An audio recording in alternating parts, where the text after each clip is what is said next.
first time we met, you was at the mall with your friend. I was scared to approach ya, but then you came closer, hoping you would give me a chance. Who would have ever knew that we would ever be more than friends? But railroad boy breaking all the rules. She like a song played again and again. That girl, like something off a poster. That girl is a dime they say. That girl is a gun to my holster, and she's running through my mind all day. Hey, Shawty's like a melody in my head that I can't keep out. Got me singing like na na na na every day's like my iPod stuck on replay. Shawty's like a melody in my head that I can't keep out. Got me singing like na na na na every day's like my iPod stuck on replay. See you being all around the globe. Now once did you leave my mind? We talk on the phone from night till the morning. Girl, it really changed my life. Doing things I never do. I'm in the kitchen cooking things she likes. Nah, kalian sudah pada tahu kan cara pembuatan pembelahan sel mitosis dengan plastisin. Di sini kami semua akan menjelaskan proses pembelahan sel mitosis. Yang pertama ada tahap interfase, di mana pada tahap interfase ini sel terjadi proses persiapan dan penimbunan energi untuk melakukan pembelahan sel. Kalian tahu nggak sih pada proses interfase ini membutuhkan waktu yang sangat lama.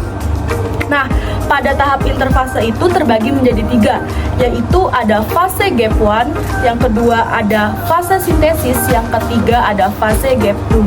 Nah, pada fase gap 1 dengan pertumbuhan dan perkembangan sel.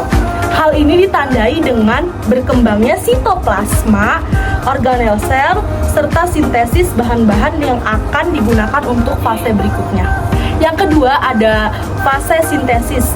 Fase sintesis ini terjadi pada replikasi atau duplikasi DNA. Dan yang terakhir ada fase gap 2, yaitu proses replikasi DNA telah selesai, terjadinya peningkatan sintesis protein sebagai tahap akhir persiapan sel untuk melakukan pembelahan. Nah, yang kedua ada tahap profase. Nah, di tahap profase ini sentrosom itu mengalami replikasi yang menghasilkan 2 sentrosom. Nah, di tahap profase ini juga membran inti dan nukleus itu mulai menghilang, lalu munculnya benang-benang spindle. Yang ketiga ada tahap metafase. Pada tahap metafase ini, nukleus dan membran inti sel sudah menghilang.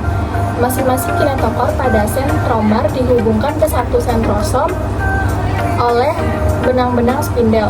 Kemudian pasangan kromatid bergerak ke bagian tengah sel atau bidang ekuator. Lalu yang keempat adalah tahap anafase. Pada tahap anafase, pasangan kromatid akan terpisah dan membentuk kromosom yang baru. Lalu masing-masing kromosom tersebut akan ditarik oleh benang spindle menuju ke kutub yang berlawanan, hingga jumlah kromosom pada masing-masing kutub sama banyak. Tahap selanjutnya itu ada telofase. Pada tahap ini kromosom telah sampai kutubnya dan mulai merenggang. Benang-benang spindle yang menghubungkan mulai menghilang, serta membran inti atau nukleus mulai bergabung satu sama lain. Nah, selanjutnya ada tahap akhir dari pembelahan mitosis yang disebut dengan sel anak. Nah, pada tahap ini biasanya diikuti dengan pembelahan sitoplasma yang disebut dengan sitokinesis. Nah, sisa sel kemudian mulai menggandakan dan perlahan-lahan membelah sitoplasma, sehingga membran plasma akhirnya membagi 2 sel anak baru menjadi 2. Nah, jadi kalian sudah pada paham kan gimana cara proses pembelahan sel mitosis? Sekian presentasi dari kami. Wassalamualaikum warahmatullahi wabarakatuh.